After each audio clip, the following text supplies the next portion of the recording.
Students, I am Pawan Kumar Swami. Welcome to my YouTube channel. आज अपन जो है एक नया टॉपिक स्टार्ट करने वाले हैं कॉन्स्टिट्यूशनल डिज़ाइन वाले चैप्टर के अंदर, जो 9th क्लास सिविक्स के अंतर्गत अपन ने CBSE में चला रखा है। आज का अपना जो टॉपिक है वो बहुत ही इंपॉर्टेंट होने वाला है एग्ज़ाम के कॉन्टेक्स्ट में। तो आज का अपना जो टॉपिक है वो है making of the Indian constitution. ठीक है, यानी भारतीय संविधान का निर्माण। तो इसको अपन अच्छी तरह से पढ़ेंगे। अच्छी तरह से समझने के लिए वीडियो को पूरा देखें ताकि आपको अच्छी तरह से समझ में आए। तो चलिए बिना कोई टाइम वेस्ट किए आज का अपना टॉपिक अपन स्टार्ट करते हैं। तो जैसे मैंने बताया कि आज अपन making of the Indian constitution यानी भारत का संविधान कैसे बना उसके बारे में पढ़ेंगे। तो जैसे लिखा हुआ है, लाइक साउथ अफ्रीका, दक्षिण अफ्रीका की तरह India's constitution was also draw up under a very difficult circumstances. यानी हमारे देश का जो संविधान है, भारत का जो संविधान है ना, इंडियाज़ कॉन्स्टिट्यूशन, उसको भी बनाना आसान काम नहीं था, क्योंकि हमारे देश की जो स्थिति थी, परिस्थितियां जो थी, सर्कमटेंसेज थे, वो बहुत ही ज़्यादा क्या थे, कठिनाइयों भरे थे। तो हमारे देश का संविधान भी बहुत ही विपरीत और कठिन परिस्थितियों में बना है। The making of the constitution for a huge and diverse country like India was not an easy affair. सही है, एक ऐसा देश जो कि बहुत बड़ा है, जहाँ पर बहुत ज़्यादा क्या है, विविधताएं हैं, यानी अलग अलग भाषाएं बोली जाती हैं, अलग अलग कास्ट हैं, अलग अलग कम्युनिटी हैं। तो भारत जैसे देश के लिए जहाँ पर बहुत ज़्यादा डाइवर्सिटी है, जो बहुत ही ज़्यादा क्या है, ह्यूज है, उसके लिए संविधान बनाना कोई आसान काम नहीं था। एट दैट टाइम, उस समय, the people of India were emerging from the status of subject to that of citizen. सही है, जब अपना देश आज़ाद हुआ तो आज़ाद होने से पहले हम अंग्रेज़ों के क्या थे, गुलाम थे।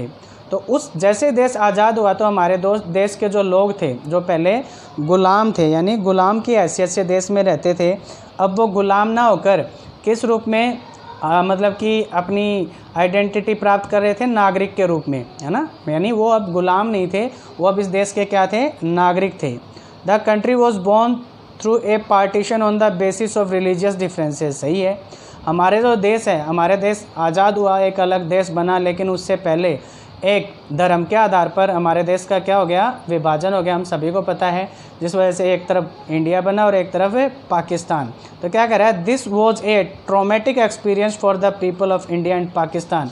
ये जो विभाजन हुआ था, ठीक है, जो विभाजन हुआ था, ये दोनों देशों के लिए मतलब कि आसान नहीं था। दोनों देशों के लिए ये जो है, आप अपन ऐसा कह सकते हैं, बहुत ही दर्दनाक था। दर्दनाक मतलब क्या होता है भाई, दोनों देशों को बर्बाद करने वाला मान सकते हो आप, या आप ऐसे कह सकते हो कि दोनों देशों के लोगों के लिए जब विभाजन हुआ था तो वो विभाजन एक्सेप्ट करना आसान नहीं था। At least 10 lakh people were killed on both side of the border in partition related violence. यानी जब भारत और पाकिस्तान का विभाजन हुआ तो उस विभाजन के दौरान जो दोनों देशों की सीमाएँ थी, उन सीमाओं पर बहुत ही हिंसक, आप ऐसे कह सकते हो, बहुत ज़्यादा हिंसा हुई, जिस वजह से क्या कह रहा है, लगभग 10 लाख लोग जो थे वो मारे गए। दोनों देशों के 10 लाख, भारत और पाकिस्तान के। यानी जब विभाजन हुआ तो विभाजन के बाद जैसे हिंसा हुई, जैसे अपन इसके लिए अगर अपन गदर मूवी जो है वो एग्जाम्पल देख सकते हैं इसका, तो विभाजन से जुड़ी हिंसा में सीमा के दोनों तरफ कम से कम, बता रहा है, कम से कम 10 लाख लोग मारे गए। There was another problem. अब क्या कह रहा है, इसके अलावा एक समस्या और भी थी।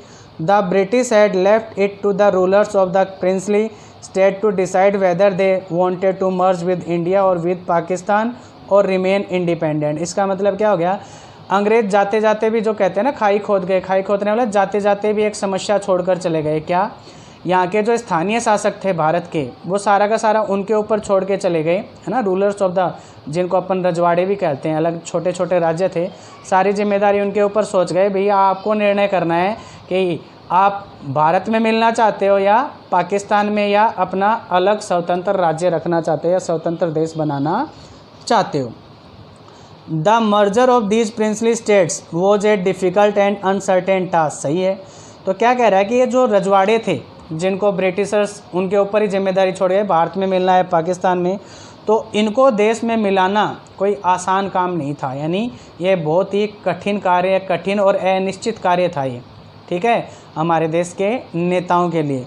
When the constitution was being written, क्या कह रहा है, when the constitution was written, जब संविधान लिखा जा रहा था, है ना, when the constitution was being written, जब संविधान लिखा जा रहा था, the future of the country did not look as secure as it does today.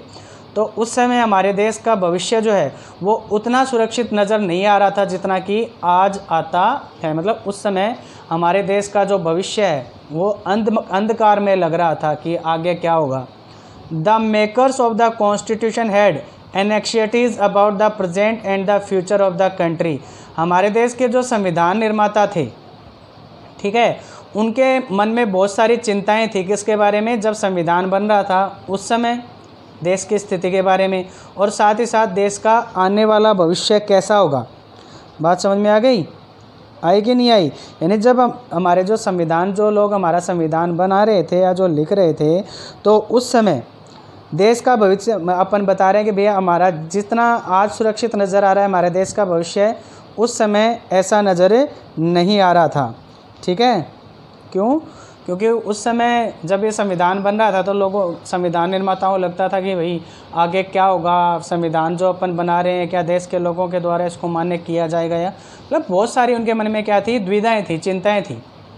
अगला इसी में अपना टॉपिक है द पाथ टू कॉन्स्टिट्यूशन, मतलब संविधान निर्माण का रास्ता। यानी अब उन्होंने ऐसा क्या किया, मतलब ऐसा कौन सा रास्ता अपनाया जिससे जाकर हमारे देश का संविधान बना। डिस्पाइट ऑल दीज डिफ़िकल्टीज़, अपन ने पढ़ा कि बहुत सारी समस्याएं, देश का विभाजन हो गया, इसके अलावा देश की स्थिति भी बहुत ख़राब थी उस समय आर्थिक रूप से भी। तो इन समस्याओं के बावजूद there was one big advantage for the makers of the Indian constitution.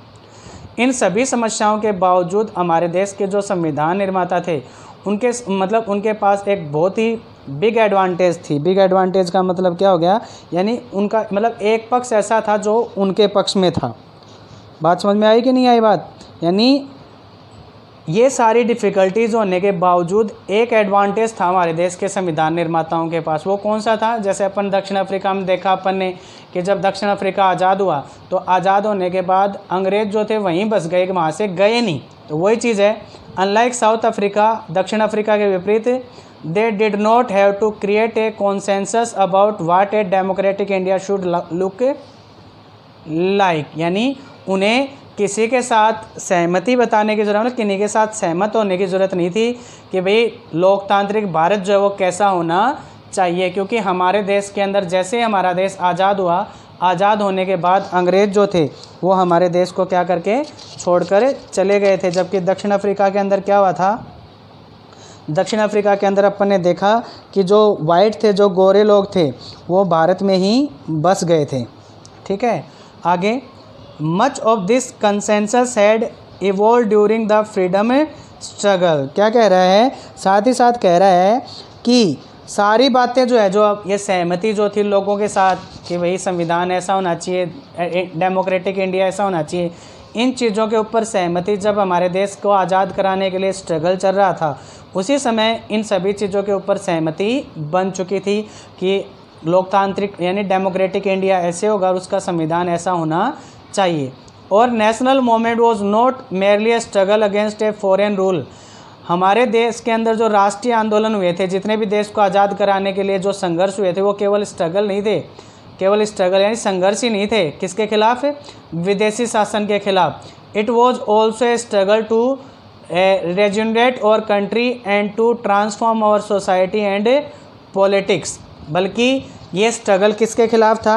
ये जो स्ट्रगल चल रहा था किन के खिलाफ? अंग्रेजी शासन के खिलाफ। ये संघर्ष केवल अंग्रेजी शासन के खिलाफ ही नहीं था, बल्कि ये किसके लिए था? ये जो अपन पढ़ रहे हैं, यह न केवल अपने समाज को फिर से जगाने का, बल्कि अपने समाज और राजनीति को बदलने और नए शुरू से गढ़ने का, है ना, नए सिरे से। जैसे बता रहा है कि ये सिर्फ हमारी जो it was not a struggle to regenerate our country, यानी अपने देश को एकजुट करने का ही नहीं था, बल्कि साथ ही साथ क्या था कि हमारा जो समाज है और हमारी जो राजनीति है उसको ट्रांसफॉर्म यानी उसमें परिवर्तन करने के बदले में भी है।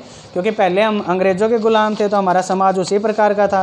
आज़ाद होने के बाद सही बात है ऐसे समाज की ज़रूरत थी जहाँ पर सब मिलजुल कर रह सकें, समझ में आ गए, और लोगों को देश का नागरिक माना जाए, गुलाम ना माना जाए। ठीक है। There were sharp differences of opinion within the freedom struggle about the path India should take after independence। सही बात है भाई, सभी की सोच सेम तो होगी नहीं। जब भी किसी चीज़ के बारे में सोचा जाएगा तो सेम तो होगी नहीं। तो वही बता रहा है कि आज़ादी के बाद भारत को किस रास्ते पर चलना चाहिए, आज़ादी के बाद भारत को किस रास्ते पर चलना चाहिए ना, after independence the path India should took after, आज़ादी के बाद भारत को किस रास्ते पर चलना चाहिए या कौन सी राह अपनानी चाहिए। ठीक है, तो इसके लिए आज़ादी के संघर्ष के दौरान जैसे अपन ने पढ़ा कि किस रास्ते पर चलना चाहिए, इसे लेकर आज़ादी के संघर्ष के दौरान भी तीखे मतभेद थे। जब स्ट्रगल हो रहा था तो बहुत सारे लीडर ऐसे थे जो इसके पक्ष में थे कि भई ऐसा होना चाहिए, बहुत सारे लीडर जो थे कुछ ऐसे भी थे जो इसके पक्ष में नहीं थे, मतलब विभेद तो थे थोड़े बहुत। सच डिफरेंसेस एग्जिस्ट इवन टुडे, ये जो विभेद हैं, ठीक है ना, जो बहुत सारी चीज़ें होती हैं जिनके ऊपर सहमति नहीं बनती है, तो आज भी ये विद्यमान है। Yet some basic ideas had come to be accepted by almost everyone, लेकिन क्या कह रहा है, कुछ जो बुनियादी विचार हैं, कुछ मतलब आइडियाज़ ऐसे हैं, ठीक है, जिनके ऊपर सभी लोगों की सहमति कायम, मतलब सभी लोग उन चीज़ों के लिए क्या हैं, सहमत हैं। बात समझ में आ गई। अब इसके बाद में as far back as in 1928, अगर अपन बात करें कब की बात करें, 1928 की, ठीक है, Motilal Nehru and 8 other Congress leader drafted a constitution for India, यानी मोतीलाल नेहरू और अन्य जो 8 कांग्रेस के नेता थे उन्होंने भारत का संविधान बनाया। इन 1931 में the resolution at the Karachi session of the Indian National Congress dwelt on how independent India's constitution should look like. फिर क्या 1931 के अंदर कराची के अंदर जो अधिवेशन हुआ कांग्रेस का, उसमें इसमें क्या किया गया, बदलाव किया गया, है ना, कि भाई आज़ादी के बाद भारत का संविधान जो कैसा होना चाहिए। समझ में आ गई बात। 1931 में जो कांग्रेस का अधिवेशन हुआ उसमें यह प्रस्ताव रखा गया कि भाई आज़ाद होने के भारत का संविधान कैसा होना चाहिए। Both these documents were committed to the inclusion और universal adult franchise, right to freedom and equality and to protecting the rights of minorities in the constitution of independent India। ठीक है, ये जो दोनों के दोनों दस्तावेज थे, जो मोतीलाल नेहरू वाला भी 1928 में आया और जो 1931 में आया, ये इनमें किन किन को शामिल किया गया था, वह कमिटेड टू, है ना, मतलब किसके प्रति समझ, एक तो भाई सभी को वोट डालने का अधिकार होगा, सार्वभौमवयस्क मताधिकार, सभी को आज़ादी का अधिकार, समानता का अधिकार, और जो अल्पसंख्यक है उनके अधिकारों की रक्षा करना। ठीक है, ये सारे के सारे उसमें क्या किए गए, शामिल किए गए। Some basic values were accepted by all leaders, लेकिन क्या कह रहा है, कुछ आधारभूत जो मूल्य थे वो सभी नेताओं के द्वारा स्वीकार किए गए। Much before the constitutional assembly met to deliberate on the constitution, यानी जो कॉन्स्टिट्यूशन असेंबली का निर्माण किया गया, फिर ये जो अलग अलग जो मुद्दे थे उनके ऊपर क्या किया गया, डिस्कशन किया गया, तो उससे पहले कुछ जो बेसिक वैल्यूज़ थी उनको लगभग सभी नेताओं के द्वारा क्या कर लिया गया था, एक्सेप्ट कर लिया गया था। यानी वही बात है कि जब संविधान बनाने की रचना करने के लिए जो अभी अपन ने पढ़ा, है ना, जो कॉन्स्टिट्यूएंट असेंबली की गठन किया गया ताकि भाई संविधान बनाने के लिए आपस में क्या किया, इसके विचार विमर्श किया जा सके। तो कुछ जो बेसिक वैल्यूज़ थे उनको संविधान जब बनना शुरू हुआ या उसके ऊपर डिस्कशन करना शुरू हुआ, तो उससे पहले ही उसके कुछ जो बेसिक वैल्यूज़ थे उनको सभी नेताओं के द्वारा क्या कर लिया गया था, स्वीकार कर लिया गया था। तो ये है अपनी आज की क्लास, जिसमें अपन ने making of the Indian constitution वाला टॉपिक स्टार्ट किया, और इसका जो सब टॉपिक था द पाथ टू कॉन्स्टिट्यूशन, उसका कुछ हिस्सा आज अपन ने पढ़ा। इसका अगला हिस्सा अपन नेक्स्ट क्लास में पढ़ेंगे। तो इस टॉपिक को समझने के लिए, ठीक है, अच्छी तरह से इस वीडियो को पूरा देखिए ताकि आपको ये टॉपिक अच्छी तरह से समझ में आ जाए। फिर भी कोई डाउट हो तो आप मुझे कमेंट में पूछ सकते हैं। Thank you so much. मिलते हैं नेक्स्ट क्लास में।